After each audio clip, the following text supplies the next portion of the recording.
ایک نوجوان میرے پاس آیا، کہا جی میرا بیوی سے جھگڑا رہتا ہے، بہت سخت ہو جاتا ہے، مجھے کوئی تعویذ دیں۔ میں کہا یار میں تعویذ والا پیر کوئی نہیں ہاں، لیکن ایک بات سن لو، بیوی پہ تعویذ اثر نہیں کرتا، جو مرضی تو لکھو۔ اور آپ سے بھی کہتا ہوں، یہ جو بیٹھے ہیں نا عامل، یہاں بھی بہت ہیں، ہاتھ جوڑتا ہوں، یہ سب فراڈی ہیں۔ نہ اپنا وقت ضائع کرو، نہ پیسے ضائع کرو۔ میرے اوپر سایہ ہو گیا ہے، میرے اوپر جن ہو گیا ہوا ہے، میرے اوپر کسی نے جادو کر دیا ہے۔ اللہ کی قسم یہ سب 2 نمبر بیٹھے، میں نے ان کو خوب آزمایا۔ ہمیں اللہ کے نبی نے کہا ہے کہ آخری 2 صورتیں ہر جادو کا توڑ ہیں، قل اعوذ برب الفلق، قل اعوذ برب الناس۔ یہ پڑھو، کوئی جادو نہیں رہے گا۔ جادوگر اتنے بات کہنے پہ ہر ایک تے پھوکے ماری جاندے ہیں۔ یہ سب روٹی کماتے ہیں، یہ سب فراڈی ہیں، فراڈی۔ اور یہ جو سوشل میڈیا پہ وظیفے بیٹھے ہوئے ہیں وظیفے بتانے، یہ بھی بالکل جاہل ان پڑھ لوگ ہیں۔ اتنے 1000 دفعہ اے پڑھو، ایک ہانڈی لے آؤ، ہانڈی دے پھر تھوڑے وال پاواں گے، پھر اے کریں گے، پھر انہوں دم کریں گے، پھر انہوں زمین دباواں گے۔ اوے الو کے پٹھے ہیں سارے، اور آپ بے وقوف ہو سارے جو ان کے پاس جاتے ہو۔ جس کو رب نے قل اعوذ برب الفلق قل اعوذ برب الناس کی صورت دی ہو، وہ اس کو پڑھے اور آیت الکرسی پڑھے، اس میں جادو ہو ہی نہیں سکتا۔ اتنے لمبے لمبے وظیفے بتاتے ہیں۔ دیکھو میرا نبی کا وظیفہ سنو۔ ایک شخص آیا، یا رسول اللہ میں چاہتا ہوں میرا رزق بڑھ جائے۔ اب سب چاہتے ہیں، میں بھی چاہتا ہوں کہ رزق حلال اللہ دے، کھلا دے۔ سوشل میڈیا دیکھو، وہ کتنے وظیفے بتا رہے ہیں، اور میں نبی کا وظیفہ بتاتا ہوں، سب کر سکتے ہو۔ آپ نے فرمایا ادم علی الطہارہ یوسع علیک رزق، با وضو رہا کر، تیرا رزق بڑھ جائے گا۔ بتاؤ کوئی زور لگتا ہے؟ میں پچھلے 30 سال سے باوضو رہتا ہوں، جب سے میں نے یہ حدیث پڑھی، سوتا بھی وضو کے ساتھ، اور جب وضو میرا نہ ہو تو مجھے لگتا ہے کوئی چیز میرے اندر سے نکل گئی ہے، خالی خالی پن محسوس ہوتا ہے۔ وضو والے سے شیطان ڈرتا ہے۔ ایک دفعہ شیطان ہمارے نبی کے پاس آیا، آپ نے فرمایا یار یہ تو بتا تیرے دشمن کتنے ہیں؟ کہنے لگا جی 15 ہیں 15۔ تو آپ نے فرمایا کون کون؟ کا پہلا نمبر تو تہاڈا ہی ہے، پہلے دشمن تو میرے آپ ہیں۔ پھر اس نے کہا وہ مومن اور مومنہ جو باوضو رہتے ہیں وہ میرے بڑے دشمن ہیں، ان سے مجھے بڑا ڈر لگتا ہے۔ وضو کر کے سو، موت آئی شہید مرو گے۔ وضو کر کے سو، وہ ایک فرشتہ ساری رات آپ کے لیے تسبیح پڑھتا رہے گا۔ وضو کی عادت ڈالو، شیطان آپ سے ڈرے گا۔ کتنا آسان وظیفہ میرے نبی نے بتایا۔ تو آپ نے گھروں کی زندگی سمجھائی، تو میں نے اس سے کہا بیویوں پہ تعویذ اثر نہیں کرتے۔ انہوں نے کہا پھر کیا کروں؟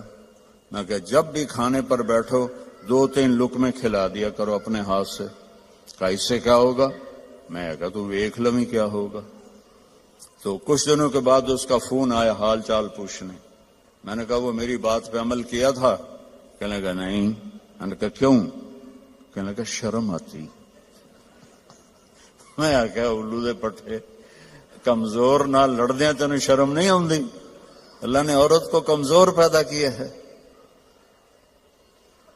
ایک شخص آیا حضرت عمر سے ملنے، تو لے کر آیا بیوی کی شکایت کہ وہ مجھ سے بہت لڑتی ہے۔ آگے دیکھا تو ادھر بھی بیگم نے چڑھائی کی ہوئی تھی، عمر جیسی شخصیت، وہ چھوٹے چھوٹے گھر، آواز باہر جا رہی۔ وہ تھوڑی دیر سنتا رہا، کہنے لگا تھے تو میرے کو بھی چوکھا کام میں۔ وہ پیچھے مڑنے لگا، حضرت عمر کی نظر پڑ گئی۔ وہ بھائی خیریت، کیسے آئے تھے؟ کہا جی جس کام واسطے آیا سی ادھر اتنے بھی ڈھیر سارا ہو رہا ہے، میں تانوں کی دساں۔ کہا نہیں کیا ہے؟ کہا میری بیوی میں اس سے بہت لڑتی ہے، تو میں نے دیکھا آپ تو امیر المومنین، اتنی ہیبت تھی، نائی ان کی داڑھی کا خط بنا رہا تھا، ان کو چھینک آئی حضرت عمر کو تو نائی کا پیشاب نکل گیا روب سے. تو وہ کہنے لگے آپ تو اتنے روب والے آدمی ہیں. وہ بیوی آپ کو کیا سنا رہی تھی؟ کہ دیکھو میرے پیارے، اس نے میرے بچوں کو پیٹ میں پالا، 9 مہینے اس کی تکلیف اٹھائی، اور ایک نہیں جتنے بچے پیدا ہوئے. یہ تکلیف جو عورت پہ گزرتی ہے وہ ہم تو نہیں جان سکتے. پھر اس نے ان کو دودھ پلایا، پھر وہ میرے کپڑے دھوتی ہے، پھر وہ میرے لیے کھانا بناتی ہے، پھر وہ میرے گھر کو صاف ستھرا رکھتی ہے. تو اگر تھوڑا بہت وہ بول پڑے تو یہ تو بہت چھوٹی چیز ہے جو اس کا میرے اوپر احسان ہے. میں نے کہا جا، کھانے کا وقت تھا دوپہر کا، اس کو لقمہ کھلا پھر مجھے بتا. تھوڑی دیر کے بعد اس کا فون آیا کہ مولانا صاحب وہ تو عجب ہی ہو گیا. میں نے کہا کیا ہوا؟ کہ میں نے اس کے منہ میں لقمہ ڈالا تو اس کا منہ ایسے کھلا رہے گا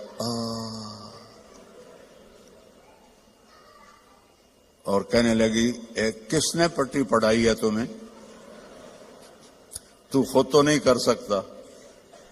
کہنے لگا مجھے مولوی طارق جمیل نے یہ پٹی پڑھائی. تو اس نے ایسے جھولی اٹھائی اور انہوں نے کہا اللہ مولوی طارق جمیل کو اور اس کے بچوں کو زندگی دے جس نے تمہیں انسان بنا دیا. اچھا، ہمارے راجپوتوں کی ایک شاخ ہے رنگڑ، یہ بہت ہی کڑوے ہوتے ہیں. جیسے کریلا نہیں کڑوا ہوتا، ایسے بائی نیچر کڑوے ہوتے ہیں.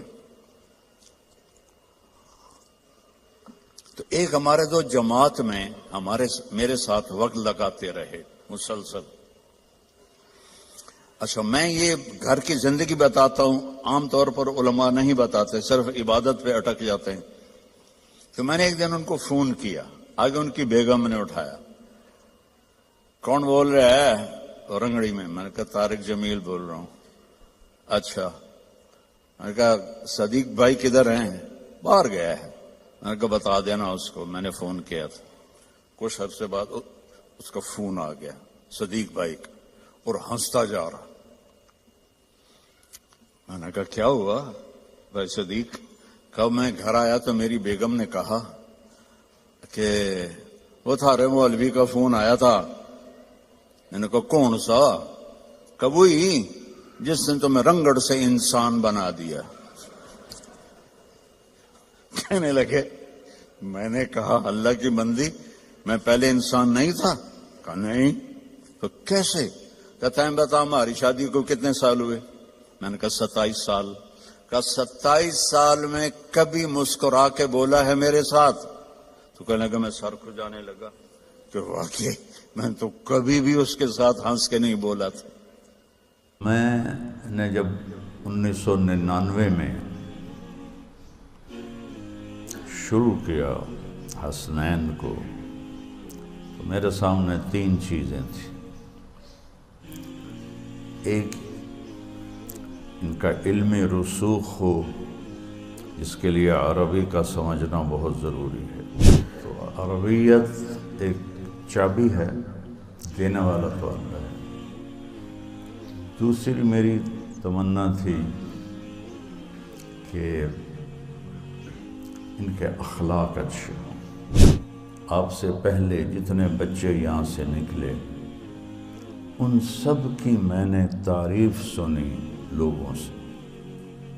اور ایک چیز جو میں اضافی طور پر اس کی زبردستی پابندی کرواتا رہا کہ صاف ستھرے رہو، خوش لباس رہو.